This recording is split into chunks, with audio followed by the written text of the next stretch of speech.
السلام علیکم۔ کل ہم نے کوشچن نمبر 14 تک کیے تھے اور آج ہم 15 سے سٹارٹ کر رہے ہیں۔ حالانکہ 15 ہم نے کل سٹارٹ تو کیا تھا لیکن وہ میں نے ڈیفر کیا تھا کیونکہ یہ ایک لیندی اس کا ایلوسیڈیشن تھا، تو میں نے سوچا کل ڈیٹیل میں ارلی ٹائم میں آپ بھی فریش ہوں گے، میں بھی فریش ہوں گا، تو میں آپ کو سمجھاؤں گا۔ اچھا، دس از ویری امپورٹنٹ کوشچن۔ اگر اس کے آپ انسیپشن میں جائیں تو سیریز آف دی پرووینس ہیں جو آنر بھی ہو رہے ہیں، وائیولیٹ بھی ہو رہے ہیں، مختلف انٹرپریٹیشنز ہیں، لا اپنی جگہ پہ ہے۔ تو یہ جو پرووین ہے میں آپ کو کوشش کروں گا اچھی طرح سے سمجھا دوں کیونکہ it is very important. Wife's first suit on cruelty of conduct was dismissed before the family court. The wife refiled the family suit on same cause of action and issues before the family court. Can wife do so? Answer دیکھیے، پھر ہم آگے اس کو discuss کرتے ہیں۔ Answer آپ پہلے دیکھیے۔ Subsequent suit barred on res judicata, answer number 1 کہ سبسیکوینٹ سوٹ جو ہے وہ that is barred on res judicata, اور سیکنڈ جو اس کا آنسر ہے وہ ایک dismissal of first suit will never debar the wife from repeating the same suit as the wife's cause of action is a recurring one which will never stop unless relief is granted to her as prayed. ابھی جو second اس کا answer ہے وہ یہ ہے کہ اگر wife کا پہلا سوٹ ڈسمس ہو جاتا ہے فار وانٹ آف ایویڈنس اور any technicality of law, suppose کیجئے کہ وہ اس نے پرسو نہیں کیا، صحیح معنی میں ایویڈنس نہیں دے سکی، اور اس کے پاس اچھی ایویڈنس ہے، سیکنڈ ٹائم میں وٹنسز بھی ہیں، تو کیا وہ سیم کاز آف ایکشن پہ وہ سیکنڈ سوٹ جو ہے وہ داخل کر سکتی ہے؟ تو اس کے اندر میں دو چیزیں آپ کو بتانا چاہتا ہوں، پھر ہم آگے چلیں گے۔ پہلی بات یہ ہے کہ فیملی سوٹ کے اندر اگر وائف نے 1 سال یا 1.5 سال پہلے سوٹ داخل کیا ہے اور 1.5 سال کے بعد وہی سوٹ ریپیٹ کر رہی ہے تو لمیٹیشن اس کے اوپر نہیں اپلائی کرے گا، کیونکہ فیملی سوٹس کے اندر لا آف لمیٹیشن اپلائی نہیں کرتا، نمبر 1۔ نمبر 2 کہ خود سیکشن 14 کی لینگویج میں ایک بات لکھی گئی ہے جو میں آپ کو پڑھ کر سناتا ہوں۔ سیکشن 14 جو ہے اس کے اندر لکھا گیا ہے، آپ دیکھیے، یہ ذرا اپیل ہے سیکشن 14 کے اندر West Pakistan family courts act کے اندر۔ اس میں سیکشن 14 کا سب سیکشن 2 ہے کہ نو appeal shall lie from a decree passed by family code for dissolution of marriage except in the case of dissolution of marriage specified in clause A of item 8 of section 2 of the Dissolution of Muslim Marriage Act 1939 کہ جو اس کے cases ہیں وہ appeal اس کی نہیں ہوتی۔ Suppose کیجئے کہ وائف کا سوٹ کوئی بھی ڈکری ہو گیا ڈیزولوشن آف میرج کا on the ground of maltreatment, on the ground of cruelty conduct یا کوئی بھی، تو اس کی اپیل نہیں ہوتی۔ اس کی چونکہ اپیل ہے نہیں تو الٹرنیٹیو ریمیڈی میں جاتے ہیں، رٹ داخل کرتے ہیں، نمبر 1۔ نمبر 2 اس کے اندر لکھا گیا ہے کہ نو appeal shall lie from a decree pass by family court for dissolution of marriage, dissolution of marriage کے خلاف اپیل داخل نہیں ہوگی، سیکشن 14(2) کے اندر لکھا ہے، ایکسیپشن دی گئی in the case of dissolution for reasons specified in clause A، اور clause A کے اندر لکھا گیا ہے، clause A اور item number 8 of section 2، item number 8 of section 2 جو ہے وہ dissolution of Muslim marriage act 8 کہتا ہے that the husband treats her with cruelty, that is to say habitually assaults her to make her life miserable by cruelty of conduct, even if such conduct does not amount to physically ill treatment.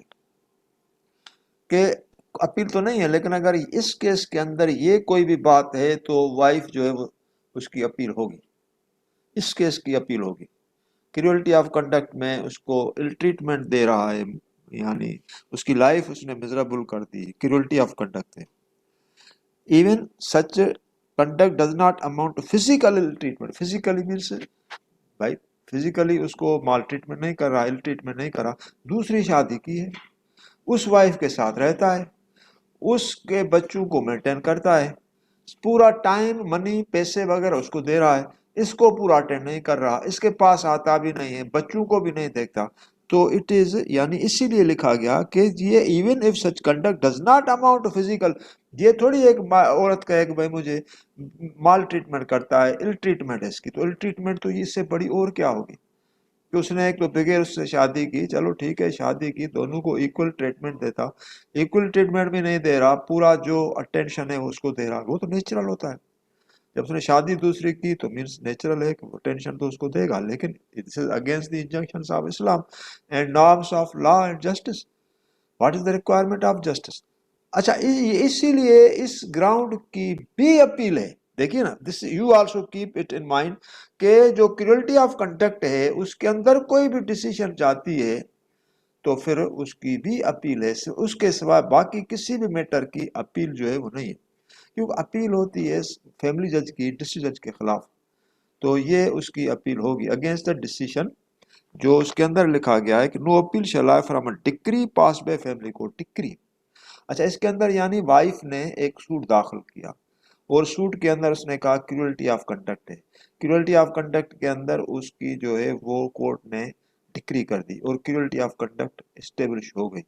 تو اس کی appeal رکھی گئی ہے کہ بھائی اس کی appeal جو ہے اگر وہ کرنا چاہے تو ڈسٹرکٹ جج کے پاس کرے گا. تو ڈسٹرکٹ جج کے پاس اپیل کا مقصد یہ ہے کہ اس کو ریمیڈیل ریکورس جو ہے وہ اس کو اویلیبل ہو سکتا ہو. اپیل کے اندر فیملی جج نے تو یہ ڈیسائیڈ کر دیا کہ بھائی یہ سوٹ ڈکری کرتے ہیں ہم کیونکہ اس نے کریولٹی آف کنڈکٹ اسٹیبلش ہو گیا. ہسبینڈ کیا کرتا ہے، ڈسٹرکٹ جج کے پاس اپیل کرتا ہے، وہاں کوئی ایسی سیٹلمنٹ نکل آئے، کوئی بچوں کے مینٹیننس کا ایشو ہو یا کچھ ایسی چیز ہو تو وہ جو ہے نا وہ اس طرح سے اس کو ایک ریٹریس ملتا ہے. تو اسی لیے اس کی ایک اپیل رکھی گئی. نمبر 1 پوائنٹ آپ کے لیے. اچھا ابھی جو دوسری باتیں ہیں جس طرح سے میں آپ کو بتا رہا ہوں کہ ڈسمس ہو گیا سوٹ، سپوز کہ یہ ڈسمس ہو گیا، یہ تو اپیل ڈکری ہوا، اس ڈکری کی اپیل ہے، سوٹ ڈسمس ہو گیا. ڈسمس سوٹ کے اندر یہ ہوا کہ بھائی یہ اسٹیبلش اس نے نہیں کیا پوائنٹ آف ایویڈنس، تو وہ کیا کرے، سیکنڈ سوٹ لائے. تو سیکنڈ سوٹ کے لیے کیا لکھا گیا ہے سیکشن 17 میں، وہ ذرا ملاحظہ کیجیے. سیکشن 17 کہتا ہے کہ provisions of evidence act and code of civil procedure not apply save as otherwise expressly provided by or under this act. کون سا act? Family courts act. The provisions of the County Shad Order 1984 and the Code of Civil Procedure except section 10 and 11 shall not apply to the proceedings before any family court in respect of part 1 of schedule.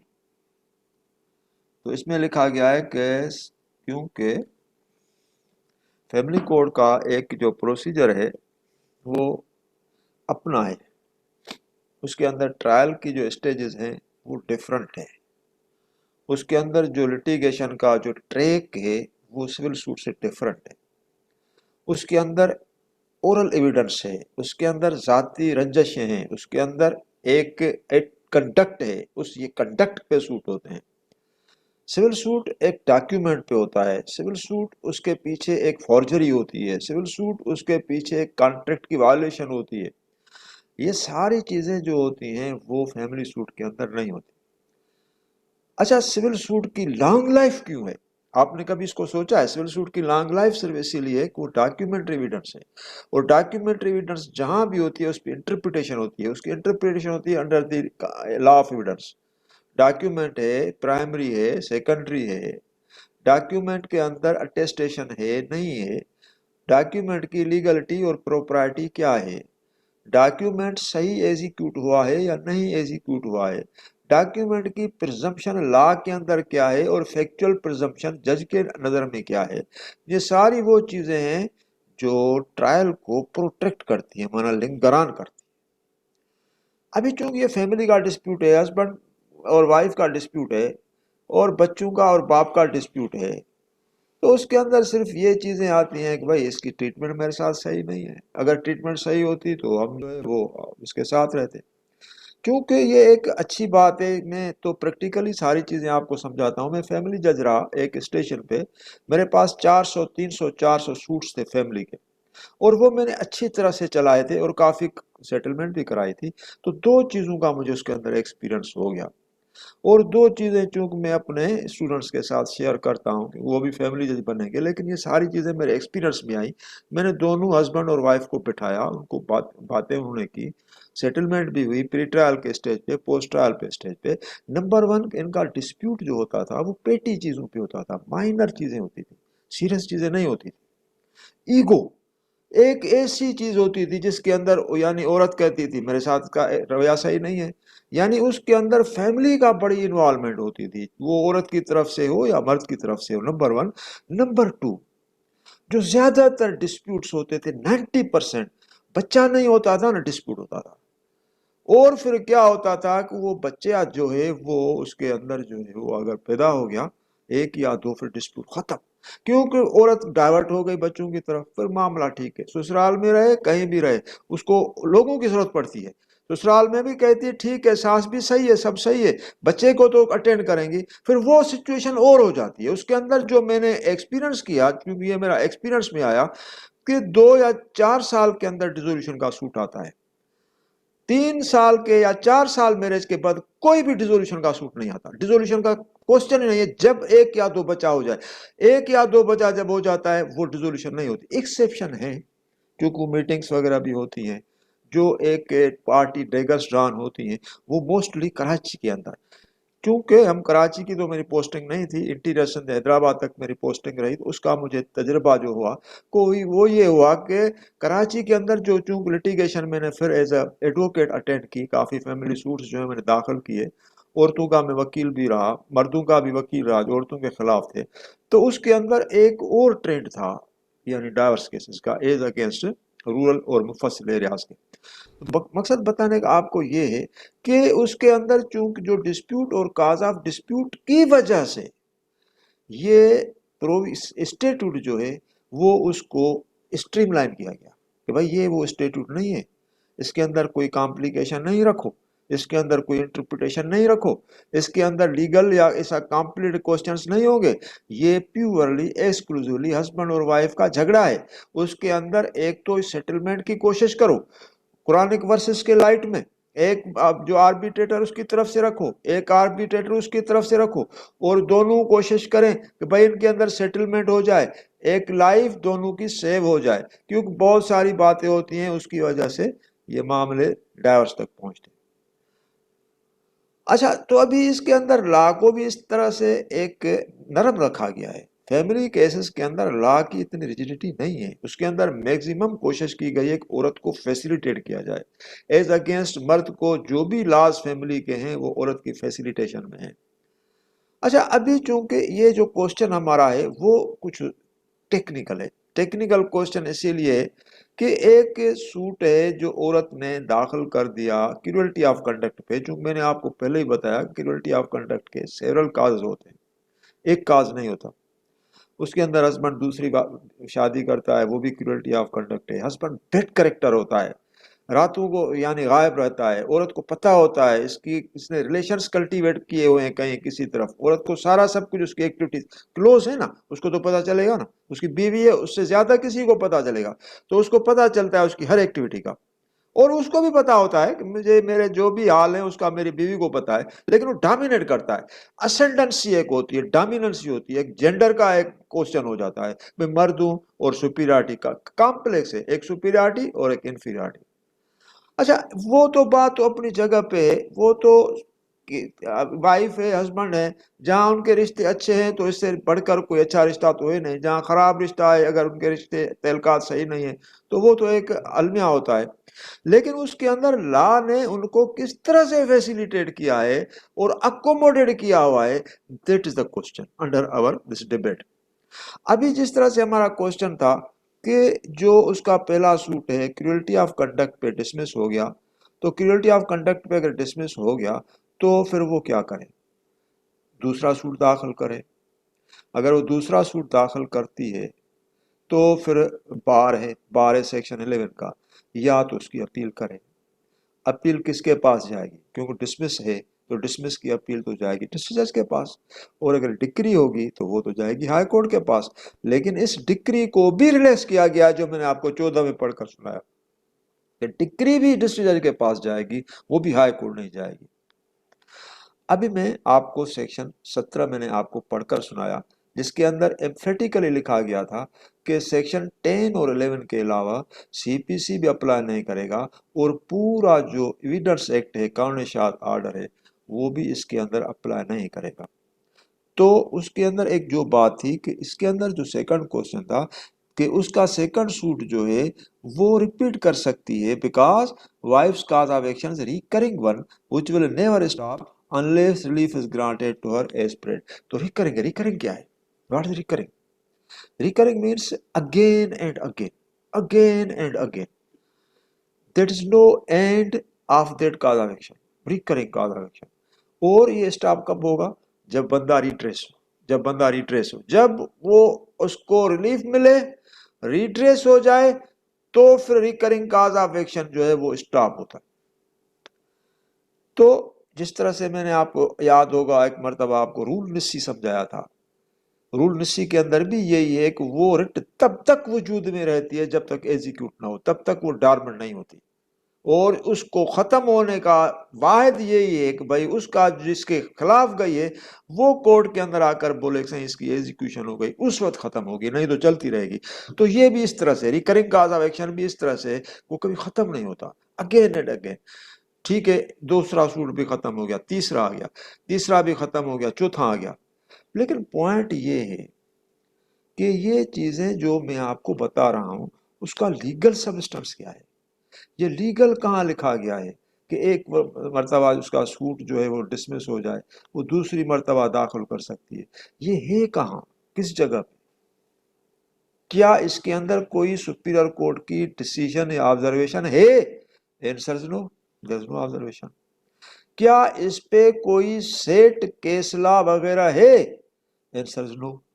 کیا کوئی اسٹیٹیوٹ اس طرح سے specify کرتا ہے اگر wife کا پہلا suit جو ہے کریولٹی آف کنڈکٹ پہ ڈسمس ہو جائے تو پھر وہ دوسرا سوٹ کر سکتی ہے کیونکہ اس کو ریکرنگ کاز آف ایکشن ہے؟ کیا یہ کسی جگہ پہ لکھا ہوا ہے؟ آنسر از نو. تو آپ مجھے کہیں گے نا قریشی صاحب آپ کیسے کہتے ہیں، آپ کیسے کہتے ہیں کہ یہ ریکرنگ کاز آف ایکشن اس کو ہوا؟ کیونکہ ہمیں تو ریفرنس دینا پڑے گا. اگر ہم دوسرا سوٹ کورٹ کے اندر داخل کریں گے تو جج تو ہم سے پوچھے گا کہ پہلا سوٹ تو آپ کا داخل ہوا تھا، اس کے لیے سیکنڈ سوٹ بارڈ ہے. سیکشن 17 کے اندر کلیئرلی لکھا گیا ہے کہ سیکنڈ سوٹ بارڈ ہے، اسی لیے سیکشن 11 جو ہے وہ اپلائی کرتا ہے، اور سیکشن 11 ریس جوڈیکاٹا میں سیکنڈ ٹرائل بارڈ ہے، تو سیکنڈ ٹرائل تو نہیں ہوگا، وہ تو کلیئر ہے. لیکن آپ کہتے ہیں وہ پروویژن جو یعنی لا کا وہ ریڈیکیول ہو رہا ہے، ریڈنڈنٹ ہو رہا ہے، اس کو ایک ایسی پروپوزیشن آپ والی بائی پاس کر رہی ہے جس کا کوئی وجود نہیں ہے. تو آپ ہمیں مطمئن تو کریں نا، سیٹسفائی تو کریں نا. آپ تو کہیں گے نا نیچرلی یو ول سے. لیکن ایک اور بھی چیز ہے، میرے پاس جب ریفرنسز ہوں گے اور میں اتنا اکوپڈ ہوں گا، ایسے میرے پاس پرٹیکولر چیزیں ہوں گی تو میں آپ کو یہ لیکچر دوں گا نا. میں اس طرح سے تھوڑی ہے کہ بچوں کی طرح چائلڈش ایک لیکچر دے کر آپ کو چلا جاؤں، یہ بات نہیں ہے. میرے پاس تو ریفرنسز ہیں، اسٹرانگ ریفرنسز ہیں، اور میں اعلیٰ کو کنسائڈیٹ کرتا ہوں. آپ کو کنسائڈیشن سے سمجھا دوں گا کس طرح سے یہ کہاں لکھا گیا ہے کہ بھائی یہ اس کا ریکرنگ کاز آف ایکشن ہے، اور یہ ریکرنگ کاز آف ایکشن کبھی بھی ختم نہیں ہوتا جب تک وہ عورت خاتون صحیح معنی میں لیگل کینان سے ریٹریس نہ ہو جائے. ٹھیک ہے نا. We'll discuss net. تو میں آپ کو ایک لمیٹیشن ایکٹ سے پروویژن پڑھ کر سناتا ہوں جہاں سے ہم نے یہ پروپوزیشن نکالی ہے. اس کو پھر میں اس کے ساتھ ملاتا ہوں. ذرا تھوڑا یعنی کنسنٹریشن کے ساتھ میرے ساتھ رہیں کیونکہ میں جو پروویژن پڑھ رہا ہوں اس کی کنسنٹریشن اور اس کی انٹرپریٹیشن بڑی سینسیٹیو ہے. یہ ہے سیکشن 23 لمیٹیشن ایکٹ. یہ ادھر لکھا ہوا نہیں, آپ اپنا لمیٹیشن ایکٹ کھولیں, گھر میں بیٹھے ہوئے ہیں آپ لمیٹیشن ایکٹ کا سیکشن 23 کھولیں, میں پڑھوں گا, میں اس کو انٹرپریٹ کروں گا, آپ بھی میرے ساتھ شامل ہو جائیں کیونکہ ہم اس کو انٹرپریٹ کر کے اس عورت کو ریکرنگ کاز آف ایکشن دلا دیں گے. وہاں سے اس کو ریکرنگ کاز آف ایکشن جب ملے گا تو سیکشن 11 کی جو پروپوزیشن ریس جوڈیکاٹا کی ہے وہ منیمائز ہو جائے گی, ریڈیوس ہو جائے گی. اس کا جو اسکوپ ہے وہ پیچھے چلا جائے گا اور اس کا جو اسکوپ ہے ریکرنگ کاز آف ایکشن کا اور سیکنڈ سوٹ کا اسکوپ اوپر آ جائے گا. میرے ساتھ رہیں اور سیکشن 23 لمیٹیشن ایکٹ کو کھولیں. Continuing breaches and wrongs. Continuing breaches and wrongs ذرا دیکھیے. In the case of a continuing breach of contract, in the case of a continuing breach of contract means ایک ایسا کانٹریکٹ ہے جس کی violation breach continuously ہو رہی ہے, ایک کے بعد دوسرے کی, دوسرے کے بعد تیسرے کی, وائلیشن ہی وائلیشن ہو رہی ہے, ایک کانٹریکٹ ہے. And means adjunction. پھر آگے جو سینس آ رہا ہے یا آگے جو پروپوزیشن آ رہی ہے وہ اس کے ساتھ ایڈجنکٹ ہے, مینس اس کے ساتھ جڑی ہوئی ہے. And in the case of a continuing wrong, کسی کے ساتھ زیادتی ہو رہی ہے وہ بھی کنٹینیوٹی میں, عورت کے ساتھ جو کریولٹی ہو رہی ہے وہ کنٹینیوٹی میں ہو رہی ہے. ہر رات اس کو تکلیف ہے جب اس کو پتا ہے کہ میرا شوہر ایک اور ایسی عورت کے ساتھ سویا ہوا ہے یا بیوی ہے اس کی جو اس نے میرا حقوق جو ہے وہ پامال کیے ہیں, تو یہ that is continuing wrong that comes in the ambit of this section. Continuing wrong independent of contract, اس کا کانٹریکٹ سے کوئی تعلق نہیں, اس کی ذاتیات سے تعلق ہے جس کو ہم اس سوٹ سے جوڑ رہے ہیں. Continuing wrong, continuing wrong independent of contract. Fresh period یہاں آ جاتا ہے recurring. A fresh period of limitation begins to run at every moment. آپ دیکھیے لا کہتا ہے ایوری مومنٹ, چاہے 50 کیس اس کے ڈسمس ہو جائیں پھر بھی اس کا کاز آف ایکشن کبھی بھی دفن نہیں ہوا. فریش کاز آف ایکشن اس کو ہمیشہ رہے گا. Fresh period of limitation, fresh period of limitation کیا ہے؟ Fresh cause of action begins to run at every moment at the time during which the breach or the wrong as the case may be continuous. اس کو continue ہے تو یہ تو اس کے اندر اس کا آ گیا. ابھی یہاں سے ایک اور کوشچن آتا ہے, آپ اس کو پڑھنا اور اس کو جب آپ پڑھیں گے, اس کو اچھی طرح سے پڑھیں گے تو آپ کی ایک یعنی اس پروویژن پہ گرپ ہو جائے. اس پروویژن کو جو پریکٹیکلی میں نے آپ کو ایک سچویشن کے ساتھ جوڑ کر سمجھایا ہے تو آپ اس پروویژن کے تو ہو جائیں گے انشاءاللہ, یعنی ایک اچھی طرح سے آپ کو اس پہ ہو جائے گی گرپ. کیا ہے کہ بھائی ایک ایسا رانگ ہے, ایک ایسی بریچ ہے جو کنٹینیوٹی میں چل رہی ہے. آخر کنٹینیوٹی میں اگر کوئی چیز چلے گی تو کوئی بندہ ڈیمیج تو ہوگا, ڈیمیج ہوگا تو اس کا ریٹریس کہاں ہے؟ جب آپ دیکھیے وائلیشن ہوتی ہے سوسائٹیز کے اندر, مرڈرز ہوتے ہیں, یہ کیا ہے؟ جب طاقت والا بندہ ہوتا ہے تو وائلیشن کرتا ہے, پسٹل اٹھاتا ہے, جا کر اس کو مارتا ہے کیونکہ اس نے میرے ساتھ زیادتی کی, میں اس کو کیوں چھوڑوں. ایسی عورتیں بھی ہیں جنہوں نے اپنے شوہروں کو قتل کیا, مرڈر کیا. اچھا یہ ایکسیپشنس ہیں لیکن ہر ایک تو نہیں کر سکتی. ایک وکٹمس بنی بیٹھی ہیں, وہ روتی رہتی ہیں, بولتی ہیں ہمارے ساتھ ظلم ہو گیا. تو یہ کنٹینیوٹی میں جو بھی بریچز ہیں, جو بھی رانگس ہیں, لا نے ان کو ریلیس کر دیا کہ بھائی آپ دیکھیے وہ کچھ اپنی جگہ پہ کچھ نہیں کر سکتے تو کورٹ کے اندر تو جائیں, کورٹ تو اس کو ریٹریس کرے. ابھی یہاں ایک امپورٹنٹ کوشچن آتا ہے, آپ مجھ سے سوال کریں گے, آپ مجھ سے یہ سوال کریں گے سر آپ نے ابھی اپنے لیکچر میں ایک بات کہی ہے, آپ نے لیکچر میں ایک بات کہی ہے کہ لمیٹیشن ایکٹ فیملی سوٹ کے اندر اپلائی نہیں کرتا. اور ابھی آپ کیسے کہہ رہے ہیں کہ لمیٹیشن ایکٹ کا سیکشن 23 اس عورت پہ اپلائی کرے گا کنٹینیوئنگ بریچز میں، کنٹینیوئنگ رانگ میں؟ آپ ہمیں سیٹسفائی کریں، یہ آپ کا کوشچن ہے، کیونکہ آپ تو میرے سامنے ہے بھی نہیں، ہو سکتا ہے آپ کے ذہن میں یہ کوشچن ہو یا نہ ہو، لیکن میرے ذہن میں تو ہے، کیونکہ میں نے آپ کو ایک چیز بتائی ہے اور اس کی ایلوسیڈیشن میرے لیے ضروری ہے۔ ابھی آپ دیکھیے، آپ جو سوٹس داخل کرتے ہیں فیملی سوٹس کے، تو اس کے اندر ایک شیڈول ہے لمیٹیشن ایکٹ کا۔ جب لمیٹیشن ایکٹ آپ کھولتے ہیں اس کے اندر ایک شیڈول ہے، اور شیڈول میں آرٹیکلس ہیں 1 سے لے کر 165 66 اس طرح سے 70 کے اندر وہاں تک ہیں آرٹیکلس۔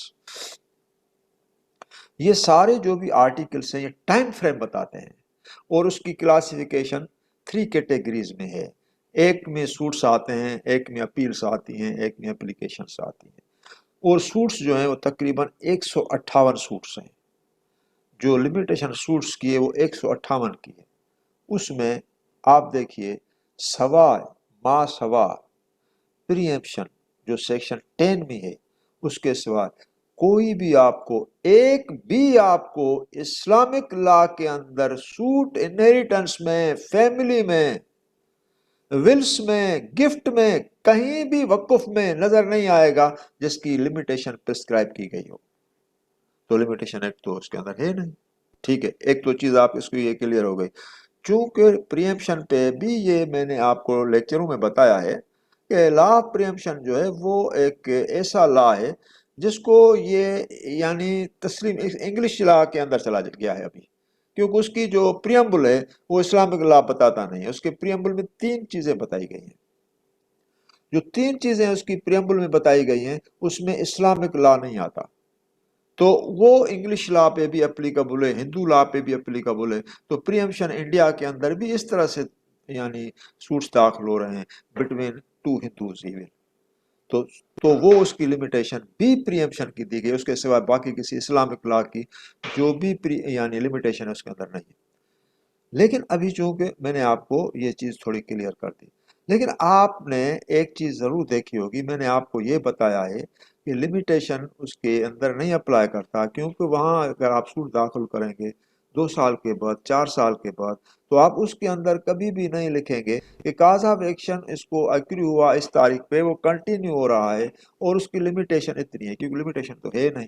جب بھی آپ کو کاز آف ایکشن ہو آپ سوٹ داخل کر سکتے ہیں۔ تو یہ تو ہے ایک یعنی پرنسپل کی بات جس کے اندر وہ سوٹس ہم داخل کر رہے ہیں، تو بھائی اس کی لمیٹیشن ایکٹ میں ہے ہی نہیں۔ جب لمیٹیشن ایکٹ میں ہے ہی نہیں تو مینس اس کا مقصد ہے اسلامک جو بھی میٹرز ہیں اور انہیریٹنس کے میٹرز ہیں، ڈائیورس کے میٹرز ہیں، فیملی ڈسپیوٹس کے میٹرز ہیں، وہاں لمیٹیشن اپلائی نہیں کرتا، ٹھیک ہے۔ قانونی شاذ آرڈر اور سی پی سی تو کلیئر ہے، لیکن لمیٹیشن ایکٹ وہاں نہیں ہے، لمیٹیشن ایکٹ کو بھی ہم نے نکال دیا۔ لیکن لمیٹیشن جو اسپیسیفائیڈ ہے وہ تو شیڈول کی ہے نا، جس کے اندر ٹائم فریم ہے کہ 2 سال میں داخل کرے یا 3 سال میں۔ لیکن لمیٹیشن ایکٹ کا جو فرسٹ پارٹ ہے سیکشن والا، جس کو حوالہ میں نے سیکشن 23 کا دے دیا، اس کا لمیٹیشن سے ٹائم تو ہے واسطہ ہی نہیں ہے نا۔ وہ تھوڑی کہتا ہے کہ بھائی جو کنٹینیوس رانگ ہے وہ اتنے ٹائم میں جو کیس داخل کرے، وہ تو ایک یعنی آئیڈیا دیتا ہے، ایک پروجیکشن دیتا ہے کہ بھائی ایک بندہ ہے جس کے ساتھ زیادتی ہو رہی ہے، کنٹینیوس رانگس ہو رہے ہیں، تو ہر کنٹینیوٹی رانگ کے بعد اس کو ایک کاز آف ایکشن ہے اور اس کی لمیٹیشن اس کے وے میں نہیں آئے گی۔ تو کنٹینیوئنگ بریچز کی جب لمیٹیشن وے میں نہیں آئے گی تو میں آپ کو بھی ریس جوڈیکاٹا میں لے جاتا ہوں۔ یہاں یہ ہے کہ ریس جوڈیکاٹا کے اندر یہ ہوتا ہے کہ سیکنڈ سوٹ بارڈ کیوں ہے، اس کے اندر آ بھائی پہلا سوٹ تو ڈیسائیڈ ہو گیا، جب پہلا سوٹ ڈیسائیڈ ہو گیا تو مینس پارٹیز کو ریلیف مل گیا، پارٹیز ایک نے سفر کیا دوسرے نے کر دیا، ابھی اس کو جا کر اپیل کر دیں۔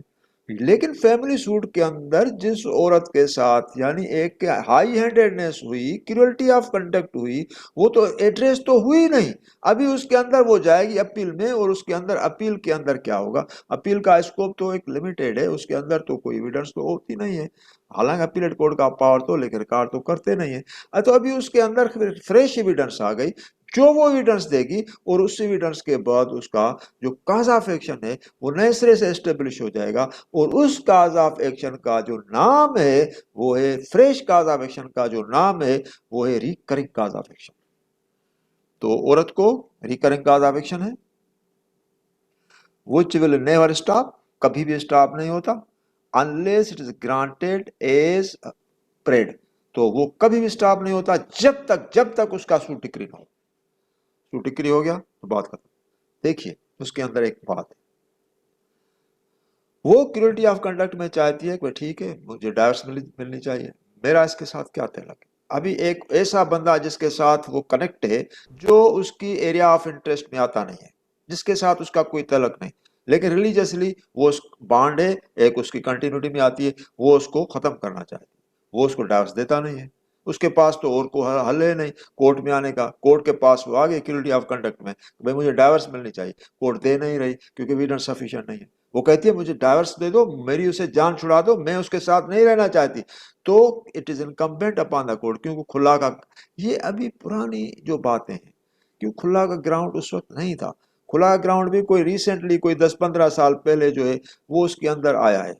کھلا پہ ہم نے خود جو ہے وہ ڈائیورسز کی ہیں، لیکن وہ قرآن کے انجنکشنز میں ہم کرتے تھے، گراؤنڈ نہیں تھا. Resolution of Muslim marriage act کے اندر گراؤنڈ نہیں تھا.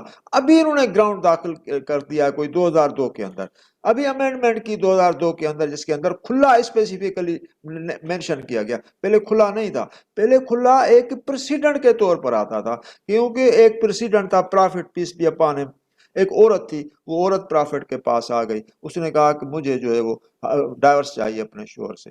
تو پرافٹ نے کہا کیوں، آپ کی تو زندگی تو اچھی گزر رہی تھی، آپ کیوں اسے ڈائیورس لے رہے ہیں. اس نے کہا کہ یہ اگلی ہے، بدصورت ہے، یہ مجھے اچھا نہیں لگتا.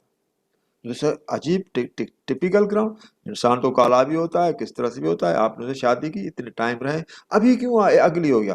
بولا کل یہ باہر نکلا، اس کے کچھ دوست تھے اور انہوں نے ان کو کال کیا، یہ کافی ٹائم وہاں رہا، مجھے تھوڑا اپریہنشن ہوا کہ یہ کہاں چلا گیا. اوپر چڑھ کر میں نے اس کو دیکھا تو یہ اپنے 2-3 دوستوں کے ساتھ کھڑا تھا، اور ان کے درمیان میں جب میں نے اس کے دوستوں کو بھی دیکھا، اس کو دیکھا، تو یہ ان میں بدصورت مجھے لگ رہا تھا، اور اس کے دوست بہت خوبصورت تھے. تو وہ مجھے اچھے لگے اور یہ مجھے بدصورت لگا. تو یہ اس وقت مجھے اسے نفرت ہو گئی، اتنا بدصورت اس کے ساتھ میں کیسے رہوں.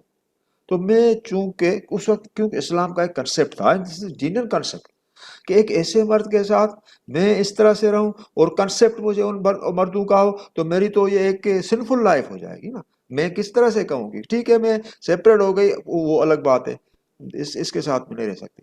That ground was appreciated by Prophet peace be upon him. اور اس عورت کو یعنی ڈائیورس کیا کھلا پہ. This is first instance of کھلا propounded in Holy Quran. Holi قرآن کے اندر ہے. اور فرسٹ ٹائم جب اس کو کھلا ڈائیورس گرانٹ کی تو اس کو کہا کہ آپ جو ہیں جو بھی اس نے باغات آپ کو دیے ہیں تحفے میں، گفٹ میں، یا جو حکمہ دیا ہے اس نے آپ کو، وہ سارے کے سارے واپس کرو.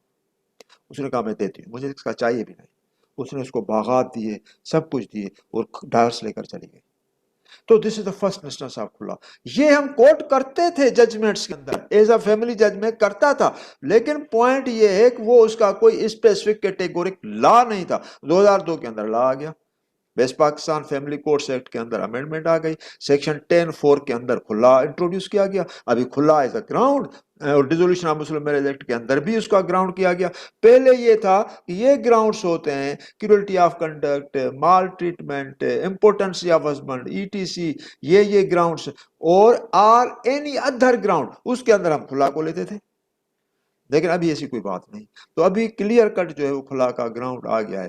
تو میرا مقصد کہنے کا یہ ہے کہ اس کے اندر جو ہے جو یعنی کریولٹی آف کنڈکٹ پہلے کیسز ہوتے تھے، کھلا کا کنسیپٹ کیوں نہیں ہوتا تھا. تو اس وقت کی یہ پروپوزیشن ہے، یہ اس وقت کی پروپوزیشن ہے، کیونکہ عورت جب کہتی ہے کہ بھائی مجھے اسے نفرت ہو گئی، تو کھلا کے اندر ایویڈنس نہیں ریکارڈ ہوتی، اور کریولٹی آف کنڈکٹ کے اندر ایویڈنس ریکارڈ ہوتی تھی. پہلے ایویڈنس ہوتی تھی، تو ایویڈنس کے اندر یہ چیز پروو ہوتی تھی، نہیں بھی ہوتی تھی، لیکن اس کو یعنی کنیکٹ کیا گیا کہ یہ ریکرنگ کاز آف ایکشن ہے، اور اس وقت تک اسٹاپ نہیں کرے گا جب تک اس کو کورٹ سے ڈائیورس نہیں ملے گی.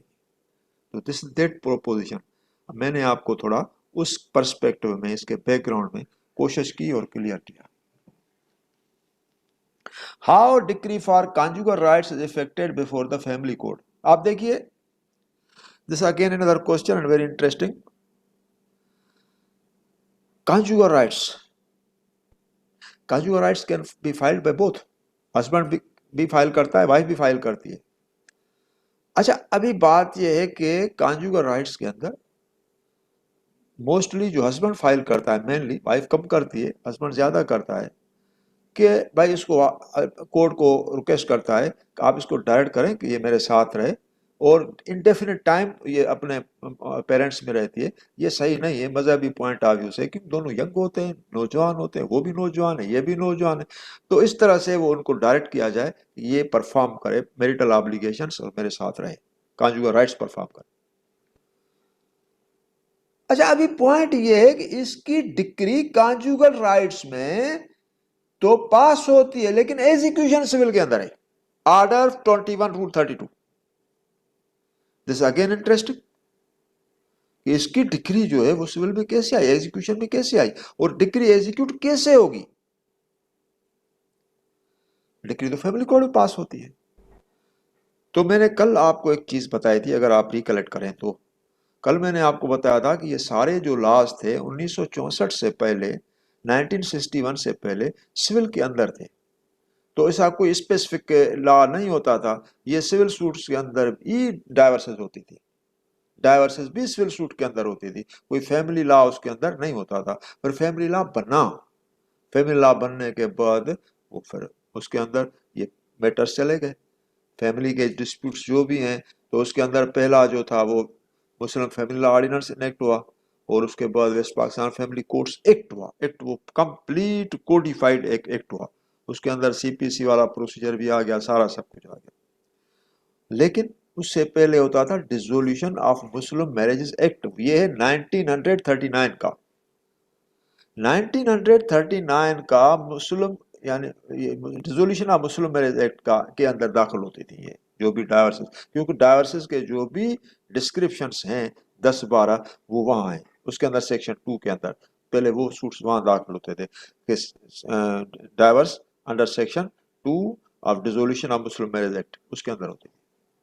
کیوں, اس کا پروسیجر تو تھا نہیں, کیونکہ اس کے اندر 3-4 سیکشن تھے ٹوٹلی. تو پروسیجر سارے کا سارا جو بارو کرتے تھے وہ سی پی سی سے کرتے تھے.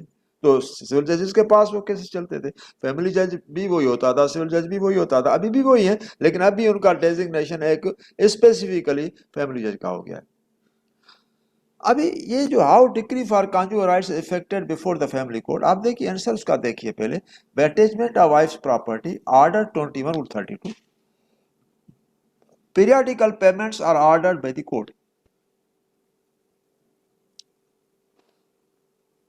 ڈکری ہو گئی, کورٹ نے ڈائریکشن دی کہ آپ کو ہم ڈائریکٹ کرتے ہیں, جاؤ اپنے شوہر کے ساتھ رہو اور کانجوگل رائٹس پرفارم کرو.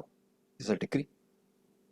اس نے کہا آپ مجھے کیا بھیجیں گے, کورٹ مجھے کیا بھیجے گی, میں جانے والی تھوڑی ہوں. اور یہ فیکٹ ہے, اگر مرد کو کورٹ ڈائریکٹ کرے تو وہ جائے گا, عورت نہیں جائے گی, کانجوگل رائٹس میں بالکل نہیں جائے گی, کیونکہ وہ اس پوائنٹ پہ پہنچتی ہے نو ریٹرن پہ. اور نو ریٹرن پہ جب عورت آ جاتی ہے دنیا کی کوئی بھی طاقت اس کو وہاں سے یعنی آگے پیچھے نہیں کر سکتی, کیونکہ نو ریٹرن ہے. اور لا کو بھی اس کا پتا ہے کہ یہ کبھی بھی کانجوگل رائٹس کے اندر کورٹ کا حکم پرفارم نہیں کرے گی.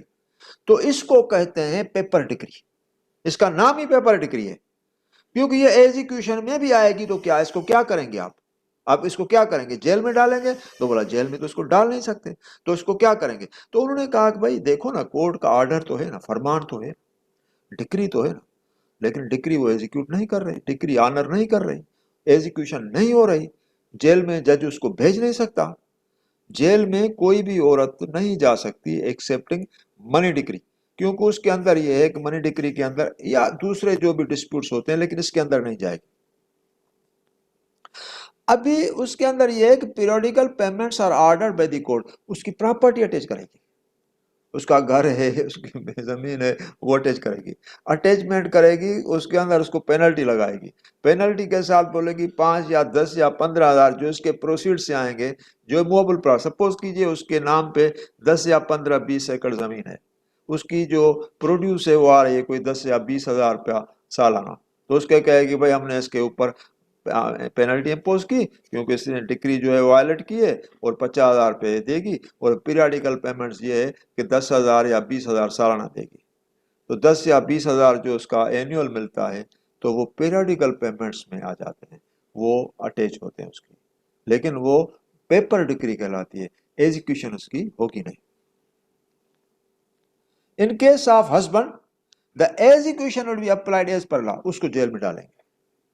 اگر اس نے کانجوگل رائٹس کی ڈکری, عورت نے کیس کیا کہ اس کو کہو کانجوگل رائٹس پرفارم کریں, اور کورٹ نے ڈکری کی, مرد کہتا ہے میں نہیں جاؤں گا, نہیں جاؤں گا, تو کیسے نہیں جاؤ گے, اس کو جیل میں ڈالیں گے, عورت کو نہیں ڈالیں گے. اس کے اندر یہ لکھا گیا ہے would be applied as per law, law کے اندر اٹیچمنٹ ہے, اس کے بعد جیل ہے, لیکن اس کے اندر صرف اٹیچمنٹ ہے, 3 سال, اس کے بعد جیل نہیں ہے. تو اس کو کافی لا نے ایک لیٹیٹیوڈ پرووائڈ کیا ہوا ہے. ابھی کوشچن نمبر 17 ہے کہ what do you mean by cross appeal. یہ ایک اچھا کوشچن ہے, اور اس کے اپیل میں نے کراس اپیل خود داخل کی تھی 2005 میں کورٹ کے اندر. تو اس کا پرو فارما میں لے آتا اور خود اپنے اسٹوڈنٹس کو دکھاتا ہوں. پرانے اسٹوڈنٹس کو جو بھی ہیں میں نے اس کو کاپی بھی دے دی تھی کہ بھائی میں کس طرح سے کراس اپیل, کیونکہ یہ ایک ایسی اپیل ہوتی ہے جو ایک ٹیکنیکل تو اپنی جگہ پہ تو ہے, لیکن اس کا جو پروسیجر یا پرو فارما ہر ایک کو نہیں آتا.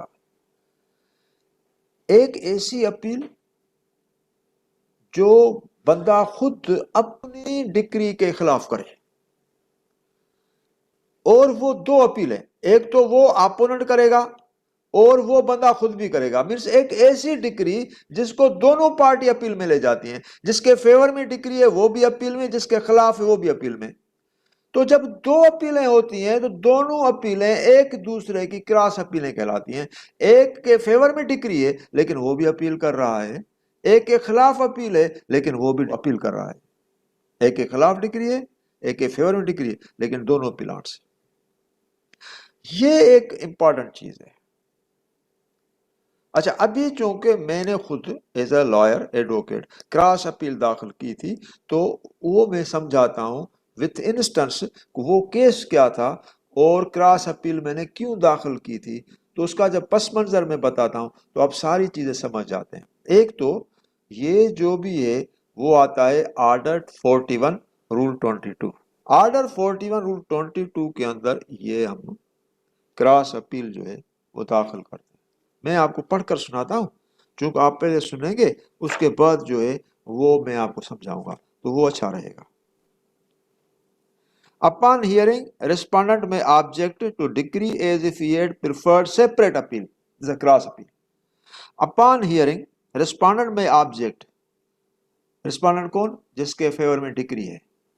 Respondent may object to decree. Respondent اپنی ڈکری پہ آبجیکشن کر رہا ہے. As if he had preferred separate appeal. اس طرح سے جیسے اس نے separate appeal prefer کی. Any respondent, though he may not have appealed from any part of the decree, may not only support the decree on any of the grounds decided against him in the court below, but take any cross objection. کیونکہ cross objection is a cross appeal. تو آپ اس کے دو نام ہیں. اس کا نامنکلیچر cross objection بھی ہے اور نامنکلیچر کراس اپیل بھی ہے. کیونکہ اپیل کے اندر اپیل داخل کرتے ہیں تو یہ کہلاتی ہے کراس اپیل, لیکن اس اپیل کے اندر کراس آبجیکشنز داخل کرتے ہیں تو یہ کہلاتے ہیں کراس آبجیکشنز. دونوں نام ہیں اس کے, کراس آبجیکشنز بھی ہے, کراس اپیل بھی ہے. Cross objection to the decree which ہی کوڈ. اچھا, تو تھوڑا اور بھی میں کلیئر کروں. لا نے اس کو کراس آبجیکشنز کہے ہیں اور سپیریئر کورٹس نے اس کو کراس اپیل کہا ہے. سی پی سی کے اندر یہ کہیں بھی اس اسٹیٹوٹ کے اندر, اس پروویژن کے اندر کراس اپیل کا نام نہیں ہے, اس کے اندر ہے کراس آبجیکشن. لیکن سپیریئر کورٹس کی ڈیسیژن نے, مختلف ڈیسیژنز میں اپ ٹو سپریم کورٹ اس کو کراس اپیل کہا ہے.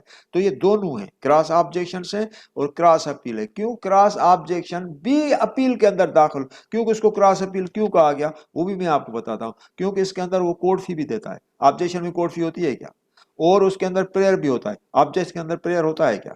تو یہ کراس آبجیکشن خود کراس اپیل ہے کیونکہ ان کے اندر کورٹ فی پے ہوتی ہے, پریئر ہوتا ہے, اور پرٹیکولرلی ایک گراؤنڈ پہ اپیل ہوتی ہے.